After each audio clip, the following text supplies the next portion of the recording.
trazendo uma palavra profética. E profecia é aquilo que ainda nós não vemos, mas nós temos o dever de acreditar.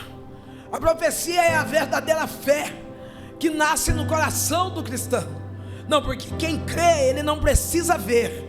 Porque a Bíblia diz que a fé não vem por aquilo que vemos, mas por aquilo que nós ouvimos e acreditamos. Tem quem acredita nessa noite? Não tem gente cheia de fé, pronto para levantar a mão e dizer: Senhor, eu sou tua testemunha e eu acredito na tua palavra. Eu venho da cidade de Boituva. Até então eu não dizia que eu era boituvense, mas agora eu posso dizer que eu sou uma cidadã boituvense. Eu fui criada nessa cidade, uma cidade onde nós tivemos a oportunidade de viver a infância, adolescência e agora estamos entrando na juventude. Cada um entra na juventude o tempo que quer. Tem pessoas que entram com 20, com 30. Eu resolvi entrar agora. Então eu estou entrando na minha juventude. Por que você está entrando na juventude? Porque eu estou vivendo a melhor fase da minha vida. Você precisa aprender a viver as fases. Tem muitas pessoas que não conseguem se alegrar na etapa de hoje, dizendo: poxa, mas eu cheguei agora nos 50 anos, e agora que eu consegui comprar meu carro, agora que eu consegui comprar minha casa, eu cheguei no 80, e agora que eu casei. O importante é que você chegou, e chegou vivo, chegou alegre, chegou satisfeito. Então você está na sua melhor idade. E naquela cidade, eu venho de uma família muito vulnerável. Eu vou dizer, de uma família de extremo estado de pobreza. Eu não sei se Jaguariúna tem esse índice, mas alguns anos atrás, eu venho daquela menina que teve a necessidade de revirar lixo, esperar términos de feira livre para ter o alimento para comer dentro da casa. Eu venho daquela família que nós ficávamos o sábado e domingo sentado na porta do restaurante, esperando o restaurante fechar, para dar as sobras para nós levarmos para dentro da minha casa. Meu pai, um homem muito bravo, um homem bom. A minha mãe, uma mulher muito brava. Mas meu pai, embora ele fosse um homem muito bom, ele tinha um déficit de caráter. Ele era um homem alcoólatra. E quando ele bebia, ele demonstrava um lado rude. Praticando o quê? Praticando a violência doméstica dentro da minha casa. Eu oro a Deus todos os dias para que Deus liberte as pessoas do vício. Porque o vício traz transtornos mentais que tira a pessoa. Às vezes você fala assim: não, bebeu mas não ficou louco, bebeu mas mostrou o lado ruim, bebeu mas mostrou algo descaracterizado daquela pessoa. E o meu pai era uma pessoa alcoólatra. Ele, sendo alcoólatra, ele agredia minha mãe. Eu nunca apanhei do meu pai, pelo contrário. Se eu fosse falar como menina, como filha, eu perdi o meu pai com 12 anos de idade. O meu pai, se ele deu um tapa em mim, eu esqueci, porque eu não lembro desse pai que bateu em mim. Eu lembro de um pai que chegava bêbado, que lá na minha casa, os talheres, a panela, eles tinham a unção de voar. Eu lembro que voava panela, voava garfo, voava prato, voava muito palavras, né? Lá voava. Eu não sei se na sua casa voa, mas se voa vai ser repreendido hoje, no nome de Jesus. Não é porque eu estou nervoso eu atirei o prato, não é porque eu estou nervoso eu quebrei o prato. Não, você está nervoso, você vai dobrar o joelho e dizer: o teu Espírito Santo é um Espírito que acalma, que me traz equilíbrio. Na minha casa não vai ter móveis voadores, não vai ter objetos domésticos voadores, mas vai ter a graça do Espírito Santo pairando dentro do meu lar. Às vezes as pessoas perguntam assim: pastor, a senhora não teve família? Eu tive parente, que é bem diferente de família. Um dia eu explico o que é parente e o que é família. Mas eu tive parente. Meu pai, a minha mãe, talvez cansada de ser humilhada verbalmente, fisicamente, ela pegou a pior arma que uma pessoa pode usar, a arma do revide. Meu pai batia, ela batia também.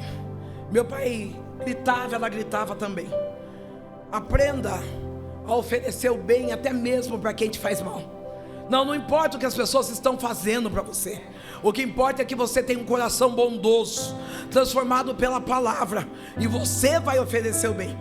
Se eu fosse revidar todo o mal que já fizeram por mim, se eu fosse revidar todo o mal que fizeram para minha casa, para minha vida, eu não estaria tendo a oportunidade de estar aqui contando testemunho daquilo que Deus faz, porque o nosso Deus, Ele é justiça e Ele não é vingança. Então aprenda a segurar as suas emoções, as suas dores, e traga o bem até mesmo para aquele que te fez mal.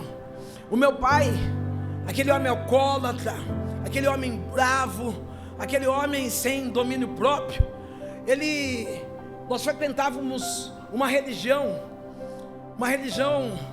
que se chama Candomblé. Quando nós estávamos saindo para ir ao terreiro, todas as vezes que nós saímos para ir ao terreiro, eu lembro o meu pai passando, eu criança, meu pai passando diante de uma igreja evangélica, mas uma igreja viva. Não, porque a Bíblia diz que os vivos, esses louvam ao Senhor. Que bom que tem crente vivo aqui.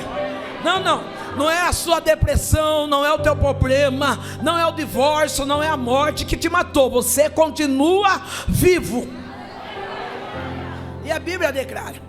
Meu pai passava diante de uma igreja viva, e quando ele ouvia os irmãos, a família de Cristo glorificando a Deus, ele dizia assim para mim, com a minha mãe: eu não consigo entender. No meio de tanta miséria, no meio de tanta desgraça, no meio de tantas perdas, ainda existe um povo que dá glória a Deus e aleluia. Tem muita gente daqui de Jaguariúna, ou de cidades circunvizinhas, que está dizendo: eu não consigo entender numa noite de sexta-feira, o que é que esse povo está reunido aí na igreja quadrangular, o que é que esse povo, esse amontoado de gente veio buscar. Nós viemos buscar a graça, viemos buscar a misericórdia, viemos buscar a bondade do nosso Deus. Não, os nossos problemas não nos limitaram de chegar na presença do nosso Deus. Meu pai ouvindo aquele glória a Deus, aleluia, e nós aquele déficit familiar, aquela família desestruturada, o meu pai, ele dizia assim: qualquer dia desses, eu vou entrar dentro de uma igreja e eu quero entender que tanto esses crentes dão glória a Deus e aleluia. Tem muita gente que quer entender que mesmo você estando desempregado, você está dando glória a Deus, aleluia. Não, tem muita gente que quer entender que mesmo que você deixou alguém com fase terminal no câncer, você veio hoje aqui e continua dando glória a Deus, aleluia. Não, tem muita gente que quer entender que você que está tomando remédio antidepressivo contra o pânico, contra a ansiedade, mas mesmo assim hoje você encontrou forças para vir aqui e glorificar a esse Deus que merece glória a Deus e aleluia. Elebaia sei, elebando ceia choi. Eu queria pedir para você ficar de pé. Da onde eu estou é cinza a sua camisa.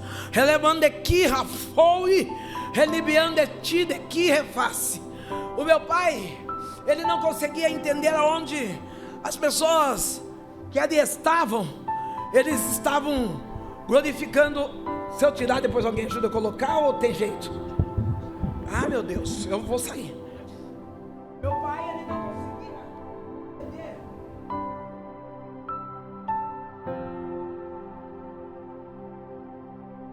Pessoas que não conseguem entender o que está acontecendo na tua vida. A sua história é como um enigma, e Deus está dizendo assim: eu tenho colocado armaduras especiais sobre a tua vida.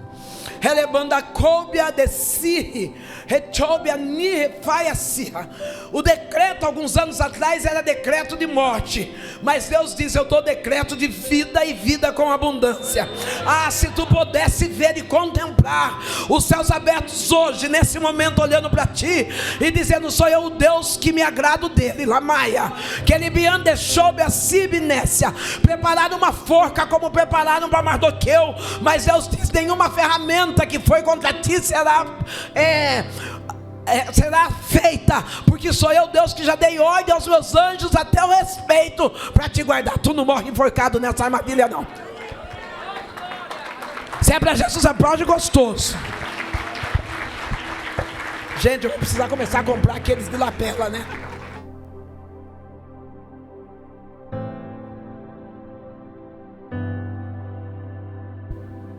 Enquanto nós estamos em casa, vivendo discussões, vivendo guerras, vivendo desentendimentos, há uma igreja que está orando. Eu quero crer que essa igreja é uma igreja que ora. Não, eu quero entender que essa igreja, ela também faz parte do milagre que aconteceu na minha história. Não, talvez você está dizendo assim: pastor, eu não estou vendo acontecer nada no meio da minha casa. E no silêncio Deus está trabalhando por você. No silêncio Deus está trabalhando pela tua família. No silêncio Deus está trabalhando pela sua história. Um dia meu pai, alcoolizado, ele decide não ir no terreiro, e ele entra dentro de uma igreja evangélica. Deixa eu voltar um pouquinho atrás. Naquele déficit de paz, porque um dos piores problemas que uma família pode enfrentar é a falta de paz. Quando chega a falta de paz, não é o dinheiro, não é a saúde, não é a estrutura familiar que muda. E a família que não tem paz é a família que não tem Cristo. Eu não sei se você já encontrou com alguém que diz assim: eu chego nessa casa, eu não sinto paz. Tem dinheiro, tem roupa, tem tudo que é necessário, mas não tem o principal, que é Cristo. A minha casa era essa casa, uma casa derribada, uma casa destruída, uma família sem paz, uma família cheia de brigas e desentendimento. E uma das coisas que faltou muito na minha casa é o diálogo. O que roubou o diálogo da minha família foi a bebida. Eu vejo que na geração de agora, o que tem roubado o diálogo familiar são os meios de comunicação. Eu vejo famílias que se assentam à mesa para almoçar, e cada um no seu celular. Um na sala, um na cozinha, outro no quarto. Querido, como se você soubesse como é importante o diálogo, como é importante a mesa posta, sentar em família, poder tirar aqueles momentos para dizer como é que foi seu dia, quais são as suas expectativas, qual é o sonho, qual é o projeto. Você precisa ter relacionamento com a sua família. Na minha casa não existia esse relacionamento. E eu lembro que um dia meu pai, minha mãe se descuidaram de mim. E com 8 anos de idade, não, eu não era essa menina de 8 anos que sabe ligar a televisão, acionar a internet, nem tinha isso. Eu não era aquela menina esperta. Eu era aquela menina de 8 anos que pegava uma espiga de milho, fazia cabelo e brincava de boneca. A maior brincadeira que eu tinha é esperar o final da feira para ir catar legumes estragados, porque naquele domingo ia ter verduras e legumes na minha casa. Eu era uma criança à mercê do destino. E num descuido do meu pai e da minha mãe, um amigo que tinha um mercado na cidade, ele inicia e eu sou estrupada, com 8 anos de idade. Eu lembro que durante a minha adolescência, eu tinha uma dor, um vazio, algo esquisito dentro de mim. E eu dizia assim: interessante, o que será que eu sinto? Que é essa dor que está dentro de mim? E quando eu cheguei para Cristo, o meu Deus me trouxe à memória a cena desse homem me estrupando. Me levou novamente naquele mercado, eu no canto, e o homem abusando de mim. E Deus falou: eu vou te curar agora, hoje. Eu vou curar hoje essa ruína que fizeram com a tua vida. Interessante que quando eu conto esse testemunho, eu não sinto dores nenhuma, apenas cicatrizes daquilo que eu vivi, porque eu superei. E sabe o que Deus está dizendo para você? Para de ficar corroendo as dores do passado. Permita que essas dores sejam apenas cicatrizes de superação, porque no passado não tem como mudar, mas você tem um presente maravilhoso na presença de Deus, e um futuro que está sendo escrito por Ele. Aplauda Jesus. Não deixe que as dores do teu passado interrompam a alegria desse momento. O meu pai, eu nunca contei para os meus pais que eu estava sendo extirpado. Tinha se tornado hábito, costume, eu ir àquele mercado e aceitar aquelas cenas sexuais, porque era através daquilo que eu conseguia levar um bife, uma lata de sardinha, 2 pães novos para dentro da minha casa. Era uma comida que já não saía mais do lixo, era uma comida que saía de uma ação de um homem adulto irresponsável que estava seduzindo uma criança. Eu quero dizer para você, pai, e para você, mãe, a responsabilidade do seu filho não é sobre o pastor, não é sobre o líder das crianças. Não, a responsabilidade do seu filho é sua.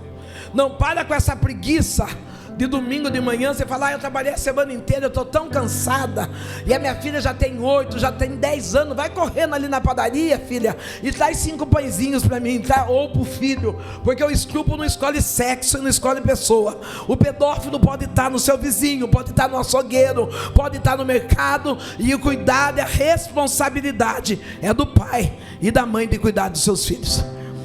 Eu nunca contei porque faltava diálogo, eu nunca contei porque o meu pai, eu vi meu pai muito pouco são. A minha mãe eu tive uma convivência boa, eu vi, mas meu pai eu vi sempre bêbado. E um dia meu pai, ele passa de frente de uma igreja evangélica e ele entra. Quando ele entra dentro desta igreja, uma palavra é lançada sobre a vida do meu pai. Meu pai entra pela primeira vez dentro da igreja evangélica com 37 anos de idade. Quando ele entra nessa igreja, a palavra que é lançada é: eis que eu, o Senhor teu Deus, eu estou te preparando um lugar. O meu pai, ele é impactado por aquela palavra. Aquele homem alcoólatra, aquele homem que pratica violência doméstica, aquele homem que não é uma referência na família, ele levanta a mão e entrega a sua vida a Jesus Cristo. Oh, querida, você que está de blusa cor-de-rosa, fique de pé um pouquinho. Você, querida, que está aqui, não, essa da senhora eu vou dar como uva, a de cor-de-rosa mesmo. É, meu amor.